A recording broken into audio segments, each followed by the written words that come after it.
Alors, Smartech est allé à la rencontre d'un chercheur en météorologie à l'École Polytechnique de Paris. Sa spécialité, c'est de mettre au point des radars lidar qui sont équipés de lasers spécialement conçus pour aller étudier la composition de l'atmosphère. C'est une étape technologique majeure pour faire progresser nos connaissances en matière de réchauffement climatique. Et c'est un reportage que je vous propose de Cécilia Sévry et de Célia Barotte.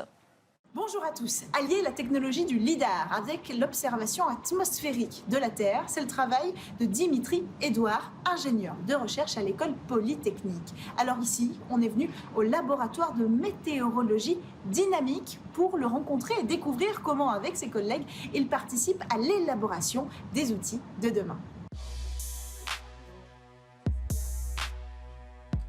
Bonjour Dimitri, alors votre travail c'est de sonder le ciel si j'ai bien compris et pour ça vous utilisez une technologie lidar.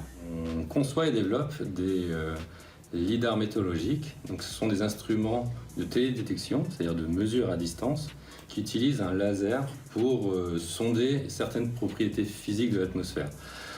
Ces propriétés peuvent être par exemple des concentrations de gaz, comme le dioxyde de carbone, le méthane, la vapeur d'eau, mais aussi des vitesses de vent ou de la température. L'objectif c'est quoi? C'est d'accompagner la recherche météorologique, la recherche sur le climat? L'avantage du lidar, c'est qu'on obtient un profil de mesure, c'est-à-dire qu'on a des mesures sur toute la ligne de visée du laser, et donc c'est des données précieuses pour étudier certains processus atmosphériques. Donc votre rôle c'est quoi précisément dans tout ce processus de développement technologique? On teste ici des nouvelles briques technologiques, en particulier les lasers, pour évaluer leur valeur ajoutée en termes de mesures lidar. Alors Dimitri, ça c'est votre outil de travail, un de vos outils de travail? Voilà, donc ça c'est un exemple de laser qu'on a développé au laboratoire.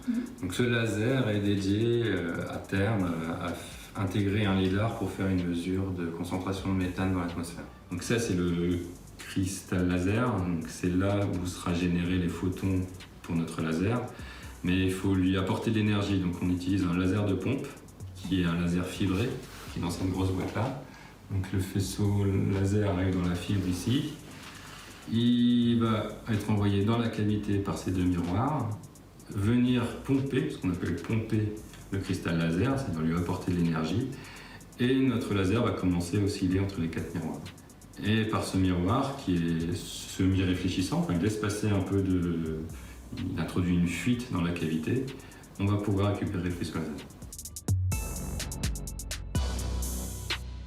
Qu'est-ce qu'on va faire de ces technologies après? Le but final, on va dire, c'est de pouvoir embarquer ces instruments sur un satellite, ce qui nous permet d'avoir des mesures globales dans tous les endroits de la Terre. Voilà. Donc nous, ici, au laboratoire, on est très en amont de ça. On développe des prototypes, on essaye de tester les technologies, de les éprouver et de voir si elles peuvent répondre aux besoins qu'on a pour la mesure lidar.